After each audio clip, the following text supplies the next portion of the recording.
Deus os abençoe, em nome de nosso Senhor Jesus Cristo. A graça e a misericórdia de Deus encha cada coração nesta hora com o poder de sua palavra.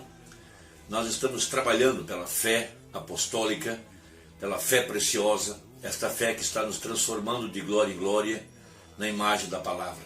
Temos uma promessa dada pelo Espírito Santo, do grande poder do Espírito Santo sendo derramado sobre a igreja, do tempo do fim, a igreja que estaria de pé nos dias da sua vinda, essa que seria arrebatada pelo poder transformador da palavra.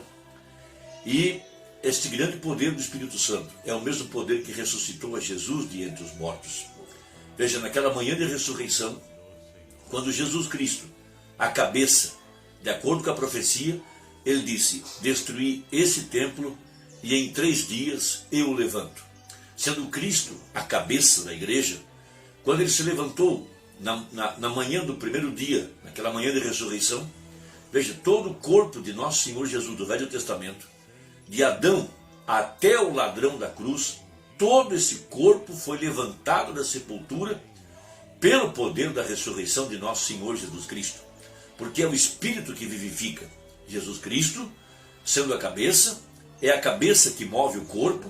Então, quando a cabeça se levantou, misteriosamente, veja, sem que nenhum anjo viesse com uma pá para abrir sepultura, todos os membros do Velho Testamento que olharam para a cruz, eles olhavam para a frente, olhavam para a cruz, eles sabiam que aquele dia no Calvário poria fim ao pecado e que eles ressuscitariam.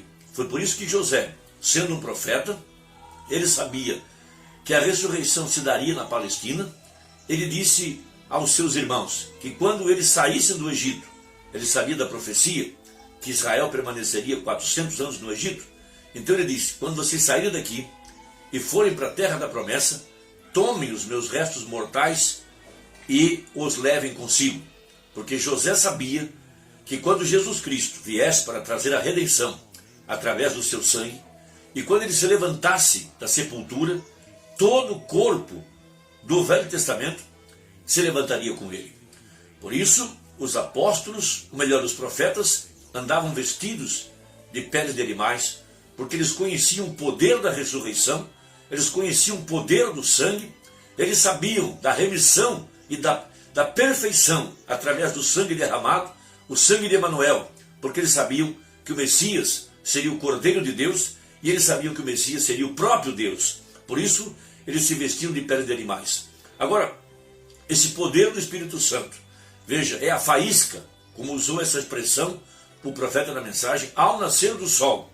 Veja, quando toda a mecânica está em ordem, quando toda a palavra estivesse restaurada, todas as doutrinas restauradas, e a igreja estivesse em ordem pela restauração da promessa de Joel capítulo 2, Atos capítulo 3, Efésios capítulo 1 e demais escrituras, veja, quando todos os credos e dogmas e mandamentos e interpretações saíssem de nosso coração, e apenas a fé na pura palavra de Deus, a fé restaurada outra vez pela mensagem de Malaquias 4, veja, a igreja estaria aguardando o poder da dinâmica, a faísca, o Espírito Santo, vindo sobre essa mecânica para fazê-la funcionar.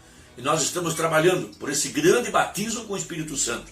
Veja, a palavra já está na noiva, e ela está aguardando que o Espírito se mova, porque disse o profeta: haverá um tremendo batismo com o Espírito Santo, que tirará a igreja da terra no arrebatamento.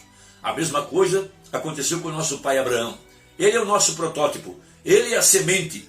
Veja, por 25 anos, a palavra estava em seu coração. Ele a regou com fé, crendo nela, chamando as coisas que não eram como se já fossem. Ele jamais titubeou, ele jamais olhou para trás, ele jamais pensou que a promessa não sucederia, não aconteceria. Não, ele a regou com fé, todos os dias, dando glória a Deus, porque ele já tinha ouvido a voz do Deus Todo-Poderoso. O grande Jeová já havia falado com ele em Gênesis 12, em Gênesis 15, Deus desceu no entardecer com um pilar de fogo.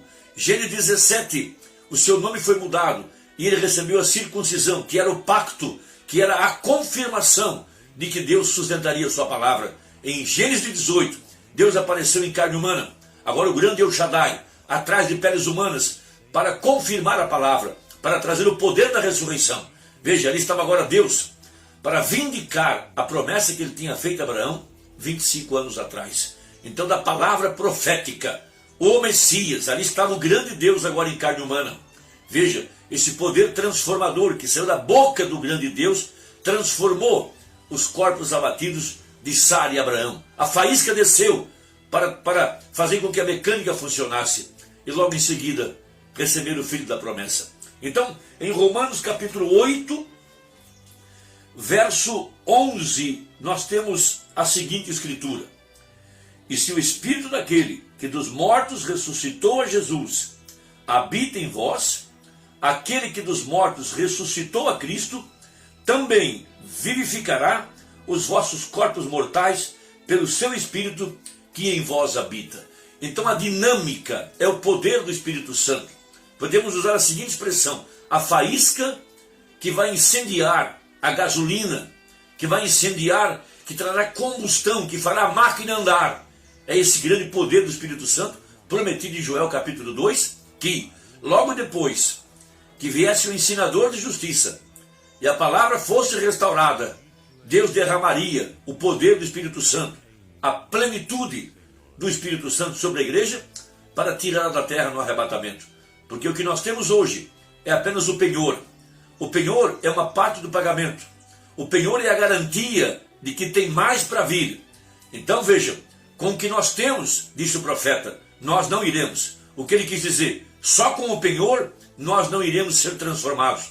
Precisamos da plenitude, da restauração completa da palavra, porque a palavra e o Espírito são a mesma coisa. Então o profeta de Deus, citando esse termo da faísca, no parágrafo 77 a seguir, na mensagem ao nascer do sol, ele prega o seguinte: notem bem, é o Espírito o que vivifica, é a faísca a que produz o fogo. Não é a gasolina que produz o fogo, mas é a faísca que acende a gasolina. Vê você? Jesus disse: sem mim, veja, sem mim nada podeis fazer, porém comigo podeis fazer todas as coisas. Então ele é a palavra, é o Pai vivendo. Assim como o Pai me tem enviado, eu também vos envio. Assim como o Pai me tem acendido e me tem induzido a fazer todas as coisas que faço, pois somente faço as coisas que agradam a Deus, e assim como ele me tem enviado, assim também eu vos envio. Veja, é a mesma mecânica, e se necessita da mesma dinâmica para fazê-la funcionar. Ele disse: esses sinais seguirão aqueles que reclamarem ter a dinâmica. A dinâmica tomará o lugar. Paulo disse: o Evangelho não veio somente em palavras, somente em gasolina, podemos dizer, mas veio em faísca para fazê-la mover. Assim foi como nos veio. Então, através do seu corpo, da igreja, o Senhor Jesus tem manifestado o mesmo poder que estava em Jesus há 2000 anos atrás, agora através do seu corpo, através da sua igreja.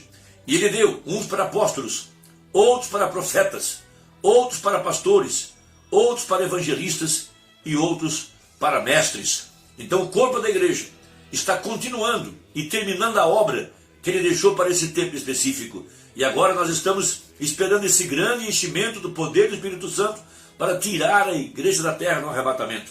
Então, 78 ele diz: o mesmo Espírito que levantou a ele é o mesmo Espírito que vivifica ao verdadeiro crente a vida eterna. Recorde, veja, está nos acabando, veja, Romanos capítulo 8, verso 11, e se, veja, aí é que está o problema, veja, essa é a curva, essa é a esquina, e se o Espírito daquele, veja, o Espírito Santo, que dos mortos ressuscitou a Jesus, habita em vós. Então, agora, 79, ali está a coisa, é se o Espírito do noivo mora na noiva.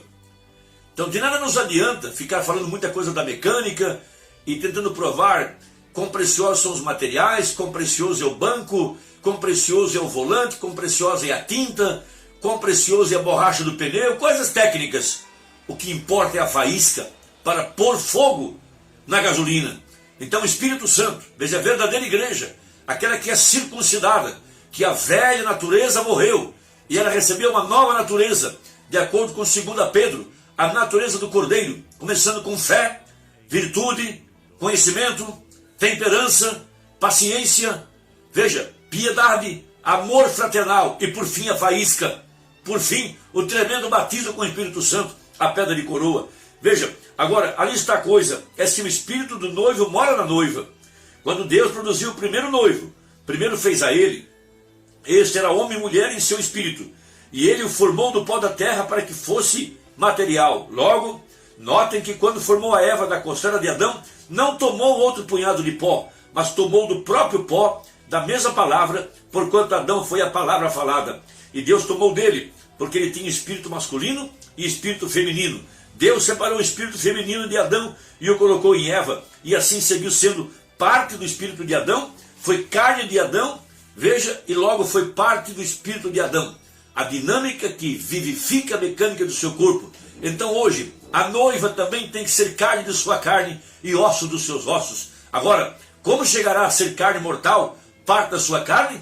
Veja, é quando o Espírito Santo, o Espírito de Cristo, que desceu em Apocalipse 10, o anjo forte, veja, o mesmo Espírito Santo que veio em Pentecostes, o mesmo Jesus, agora para trazer a igreja, veja, a perfeição, a vida sendo colocada outra vez dentro do corpo, a dinâmica para tirá-la da terra no arrebatamento. Irmão, trabalhemos juntos, vamos dar as mãos, envie essa mensagem a quem você ama, para fortalecer e despertar, veja, o último membro da noiva de nosso Senhor Jesus Cristo. Deus te abençoe e até a próxima, se Deus quiser, em nome de Jesus.